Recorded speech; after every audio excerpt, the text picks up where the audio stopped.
didn't woke up so early.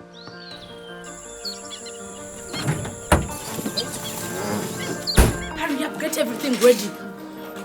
That's serious. Check on the dining, check on the dining. Are your books ready? Yes. Pick your bags up, let's go.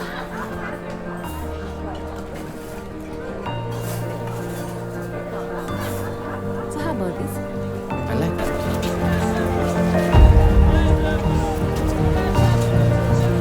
Bye, sweetheart.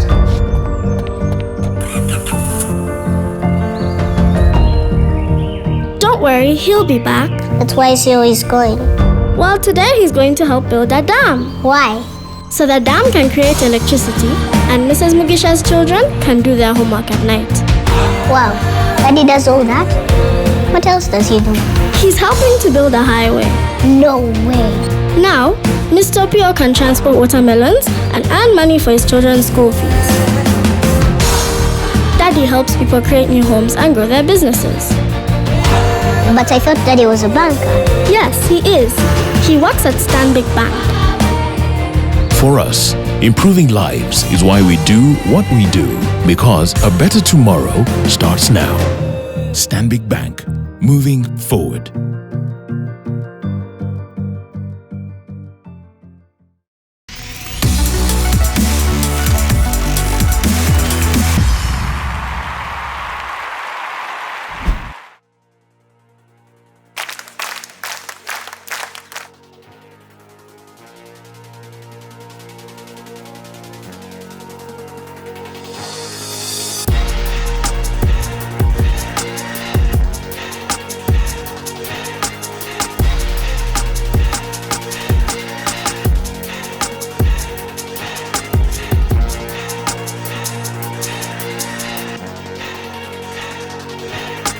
Hey, you guys are still here. What do you want now? Episode 2 highlights.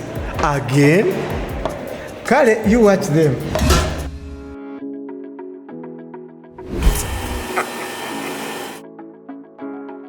I was talking to her, not hello, Mwala. We're different. Don't tell me. I want my things. You must be confident about yourself. You've got to be different. You have to be teachable. To be teachable means that you're available. That border rider is solving a transport problem. What problem are you solving? Business acumen requires you to act fast and be able to get into that place and be able to communicate and tell that person that I have something to sell. What's the name of the government entity where companies are legally registered? Command Economy.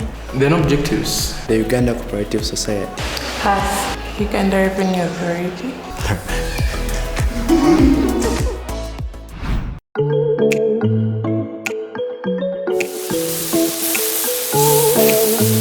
Hi guys. How are you? We're fine. You're fine? Yeah. You're getting ready? Yeah. What do you expect to bring that the other schools are not going to bring? Very different things. And we have to be like it's a sudden attack. Sudden attack. In fact, even strong ideas. The team is ready, and I hope that the other 15 teams are also ready. It's now down to the quarterfinals. The last 16 are here. And let's take you straight to where the battle of the minds starts, the debating session. Welcome to the show. My name is Brian Mlondo. In Uganda today, we have compulsory saving schemes. These include things like NSSF, Parliamentary Pension Scheme. They are compulsory to people who are being employed. And we as the farmers, we say that it should not be forced, as the current status quo does it, but rather should be voluntary. Currently today, those being coerced are a very small percentage. We have less than 10% of today's population working within the formal sector. How are you going to make it involuntary, or how are you going to coerce someone, a maid at your house? How are you going to make sure that this person saves money? And dear judge, I want to put it clear to this house that Team Affirmative has a burden today to prove to us that Ugandans saving voluntarily, that is at free will, has a promising effect to ensure a savings culture. According to Uganda Bureau of Statistics, only 12% of the population in Uganda have bank accounts, while Bank of Uganda research shows that just about 3 to 5% of Ugandans save their monthly incomes on a regular basis. It means that on a general scale, we are very poor savers, and in case we do not have a driving factor to be able to ameliorate the status quo, we are going to have a situation where Ugandans do not save at all. you're looking at a population which has a 5% saving culture, and you want to trust that population with the free will to save on their own basis. What guarantee do you give to the house that people who have failed to save, even with involuntary saving in place targeting the employment sector, will actually be able to be encouraged? What new measures are you putting in place? Are you going to seek divine intervention to come and tell these people that saving does miracles? I think there is no guarantee unless they show us that when these people have the free will, they are going to actually save their money. Most of the people saving, they save through commercial banks, they save through circles and cash rounds. When we look at this, people will save and they have that free will of picking their money they saved for investment. A person who saves with an involuntary organization will not be able to pick money for investment. At the age of 60, what kind of mind do you have to invest again? We have the mind of investing when we are still young. If you are forced to save, you can keep that money for tomorrow. But if you are saving willingly, there is some time when you reach, you decide that I'm not going to save. We had a lady the other side, she was called B3. That B3 did not save when she was young. She didn't save because she had no the idea. But if she was forced, she could have been having a lot of money by now. In Uganda, there is freedom. And this forcing Ugandans to save, that is not freedom. We have seen the involuntary saving schemes not flexible in a way that if someone saves with NSSF, that person gets the saving only if that person has retired. So Ugandan retirement age is at 60 years. Really, if someone gets the saving after 60 years, that person already is no longer in the youthful age and no longer has time to carry out the investment. Do you mean that people at 60, above 60s can't plan properly? For example, we have our president, the president of Uganda, Mr. Kaguta Museveni, is above 60 years. Do you mean that he can't make good plans at this time? Because at his young age, he couldn't manage to lead the whole of this country, but now he can. Do you know how many people among the Ugandan population who are employed formally and informally? 33% of the people are employed formally, leaving out the 67% who cannot be able to save with NSSF. Above it all, do you know the terms and conditions that are set to assess the money that is saved with NSSF? How will one be taught a saving culture if he or she is forced to do so? They will not learn. But in saving, voluntarily, one learns the responsibility of why he or she should save. One has full control over their money, budgeting. One has the access to it, when to withdraw and when to deposit. The NSSF Act Law 2009 Cap 222 says the employer has to give 10% and the deduction to the NSSF, and the employee has to give 5%. And in most cases, the employers don't remit the money to NSSF. What if the money is not given there? Will the employees get their money? Is that justice? Is that saving? No. Most people proved that they cannot save money on their own. Yes, this is why the government decided to put NSSF in place to handle such cases, to ensure that all employees earning a salary are saving for their future.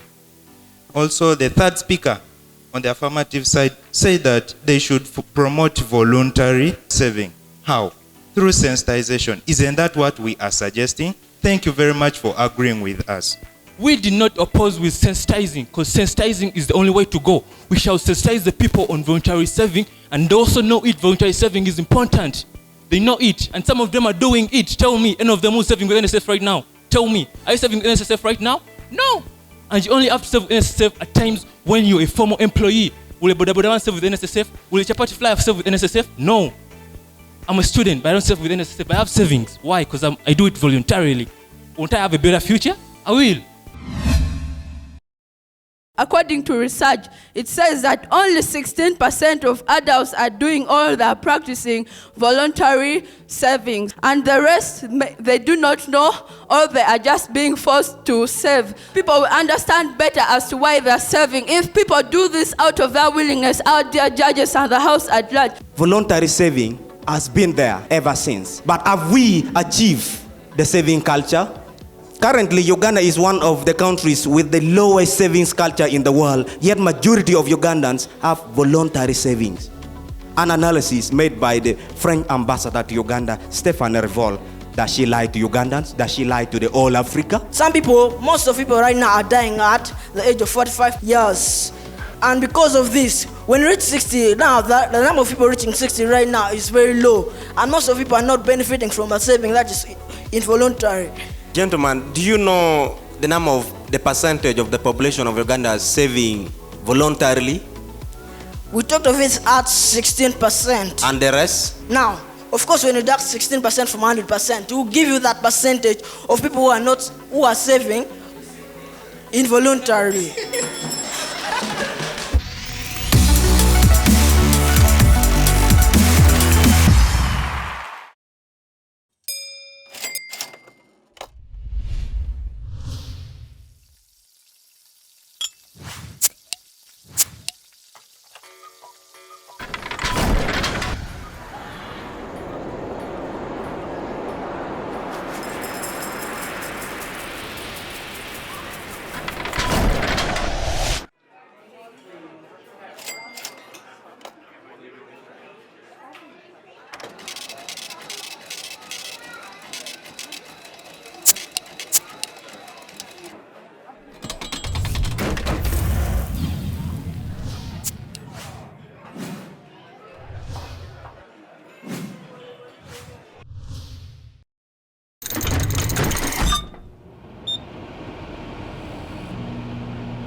How was the first round? It was very intense. Tell me at that point, when did you feel like, these ones are finished? I think from the onset. Yeah. Oh, you had a one-on-one with them and you... Yeah, and we had sized them up already. Well, St. Mary's College Kisubi takes this one. They head into the second round to determine whether they will join us for the top 4. So good luck, gentlemen. Thank you very much. Good luck. And I hope you don't size up your enemy before you see them. We hope to see you in South Africa. You know? Nice, very confident young men. And I hope that the other schools are ready too. Let's head into the second round to determine the top 4. 28% of the adults in Uganda are into entrepreneurship. And the business failure rate in Uganda is 50%. This alone shows that people indeed have been sensitized. But mere sensitization is not sufficient enough for them to be qualified to become entrepreneurs. And it's for this reason that as the farmers, we suggest that rather people should be trained to become entrepreneurs. The reason as to why training is effective is because it shall promote optimal utilization of the scarce resources through skill sets given to the trained persons. During sensitization, people are not given an opportunity to look elsewhere. They are focused in a particular direction, and it is more or less mandatory for them to move in that particular direction. One, he spoke about people being pushed to one direction during sensitization. Something I do not agree with. What do you really mean by one direction? Because I'm sure if we sensitize people about the various opportunities, they are really many. And I'm not going to force you to become a business person. I'm just going to teach you about doing something that will bring money to your pocket. Entrepreneurs come up with ideas. Mainly, they take risks, create businesses with aims of getting profits. So when they get these profits, the government will tax them. This goes into the government revenue. That way, we shall even have a more developed nation. I'll give you an example. The Nile Bridge that was recently constructed. First of all, is constructing a bridge a business? And does it really encourage entrepreneurship? In Uganda, if the company that's constructing this bridge is Chinese, I do not really see how this connects to how entrepreneurship is encouraged in Uganda. Uganda cannot afford to waste even a penny on something that we are not sure of. We cannot afford to spend 66 billion that we are spending on youths that that do not know anything about entrepreneurship. Ladies and gentlemen, what is the need for this debate? What is the call? Why are we here for this debate, ladies and gentlemen? Our need for the debate today is to cut down the problem of unemployment. The main aim of the debate today is to see whether sensitizations to encourage more people to become entrepreneurs is right or wrong. Currently, we are having entrepreneurship in Uganda covering 11.2%. That is according to the Uganda Bureau of Statistics. These people are becoming financially independent. Hold it. These people are becoming financially independent, creating jobs for people, solving poverty among people, ladies and gentlemen. The poverty rate in Uganda stands at 27.7%, and 10 million people lie in poverty, ladies and gentlemen. The first place, do you judge sensitization programs to be wrong on what they will do or what they have done? That is what they fail to analyze. Tonight we are analyzing whether the sensitization programs we have in place have done something for us to judge them right or wrong. The all statistics they give do bite them in the back by telling us that we actually have a high rate of unemployment, meaning the current sensitization programs we are supposed to judge are doing completely wrong and are very wrong on what they are doing. In any case, I would like Team Opposition to prove to us whether the entrepreneurship they project to be in future, the sensitization programs they project to help us in future will actually work. Not only that, our dear judges, we are also seeing the people who are dropping out of schools. They also have no jobs, our dear judges. So what should we do? Point of information. It has no cost, our dear judges. The cost is so low. That's why we are saying it is right. Please, allow me to drive my point home. My argument is sensitizations to encourage more people to become entrepreneurs are generally right because they solve the problem of unemployment. This is because there are many unemployed citizens in Uganda. What does it call for? It means we need job creators. You can't tell me that we can do without the health services. We cannot do without the education services. So the entrepreneurs like Madivan who have created hospitals, they have built hospitals, they have built schools, for God's sake, can we do without them? Many citizens have studied up to university, but they don't have the skill to create their own jobs. So sensitizing them is better, so that we create more jobs, so that we uphold more job creators in Uganda. Many. The policies government came up with, USA, our dear judges, this have been a failure. US is supposed to sensitize people, but it has failed. The theme of this debate is empowering job creators of tomorrow and not sensitizing job creators of tomorrow.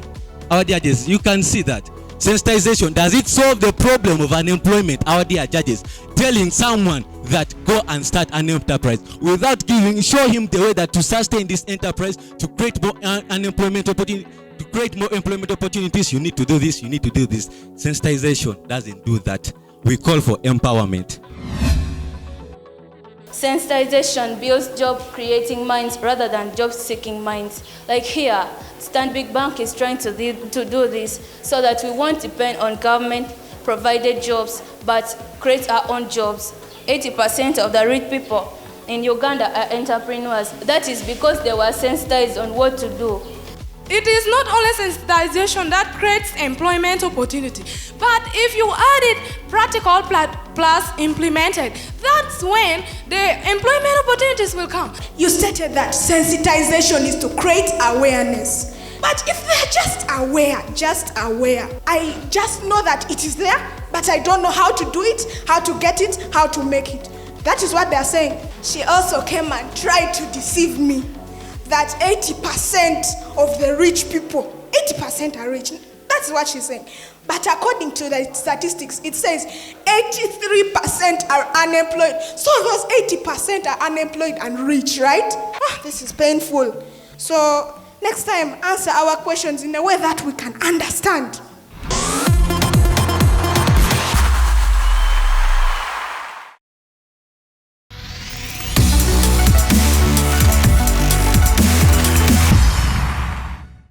$11.8 million graduates are unemployed every year in the United States, as per an Oxford University study in the year 2018. That means every time people are coming out, they're just being unemployed. Yet these people have life skills. So if we prefer the life skills to the profession, we shall have a higher level of employability. Take an example of Uganda. During the Senior 4 vacation and the Senior 6 vacation, people are employed. Not on merit of academic qualification, but on life skills. Our parameter today shall be customer-oriented businesses. This is where an approach to sales and customer relations is in which staff focus on helping customers to meet their long-term needs and wants. Dear Judge, I would like to acknowledge one fact before I begin this debate. That Team Affirmative went ahead to squirrel this debate because they are cowards and have failed to debate facts. So they squirreled it to what? Customer-oriented businesses. They limited it to a field whereby they know that whether you possess technical know-how or not, you can still operate in the field. So what is our stand as Team Negative today? That we would rather have a profession rather than life skills in the pursuit of employability. Our stand is that in the world we are living in today, the value criterion for this debate is effective service delivery. And that's what we are aiming at. That whatever your profession is in this economy of scale, we need you to deliver 100% in your job. Yeah, so I don't want us to come here and debate and squirrel debates to customer-oriented businesses. And in any case, the teaching profession is a customer-oriented business because your client is the student. You talk about deliverance of 100% effectiveness. You have given examples such as teachers. That's why we go to school. You're aware that the teachers who teach and their classes fail because they do not have communication skills, that the students are not getting what they're saying. That may be the scenario in Amiliango College, but where I come from, students do not fail in class because the teachers have failed to deliver. But that's a debate for another day. Ladies and gentlemen, our stand in this case as Team Affirmatives, we say that without neglecting professionalism, we are focusing mainly on life skills. Why? Because you cannot have a lawyer who cannot critically think. What will he do for you? So far in Uganda, we are having 42.8% as the number of school dropouts, ladies and gentlemen. So if the 42.8% are dropping out, then who will employ them, ladies and gentlemen, if you're only considering professionalism? Ladies and gentlemen, that means that 7 people are competing for one job. Point of information. Come. Are you opting to neglect employing all the literates, or you want to our stand, ladies and gentlemen, you lack a life skill of listening. Our stand, we are saying that we are not neglecting professionalism, but we are only employing those professionals who have life skills, and even these others who have no professional, we are also employing them since they have life skills and they can do something. Currently in Uganda, we are basically seeing Uganda considering profession. So, do they have a plan? How are they going to implement now life skills to be the considerations for employment? The first farmer defined employment for someone who has manual what? But employability, let me define it for you. It is attributes of a person that make him or her gain and maintain employment. So we as Team Negators, we stand to win today's debate. To begin with, life skills are important in our life. They define us, they define who we are, they define where we are coming from. Dr. Kagan said teamwork skills are employability skills.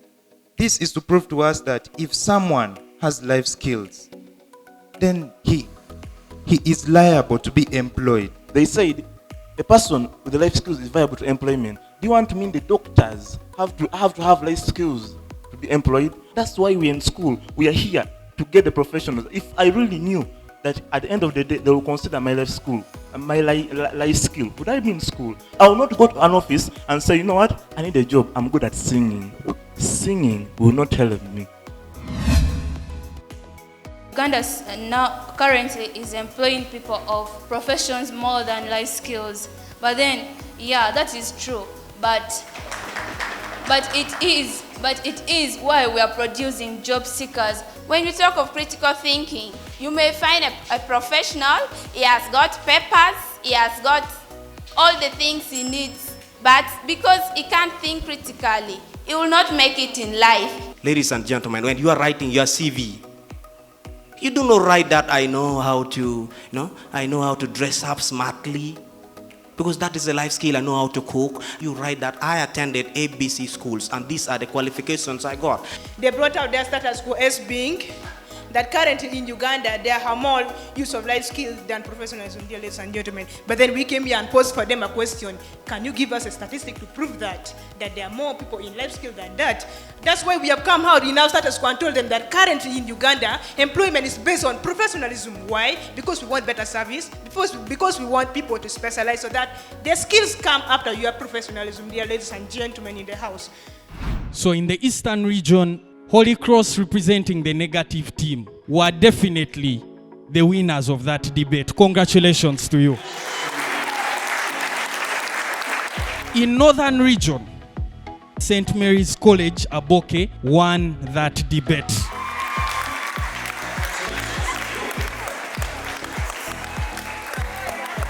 In the Central region final, the team representing the negative team, St. Mary's College, Kisubi, won this debate. Congratulations to you.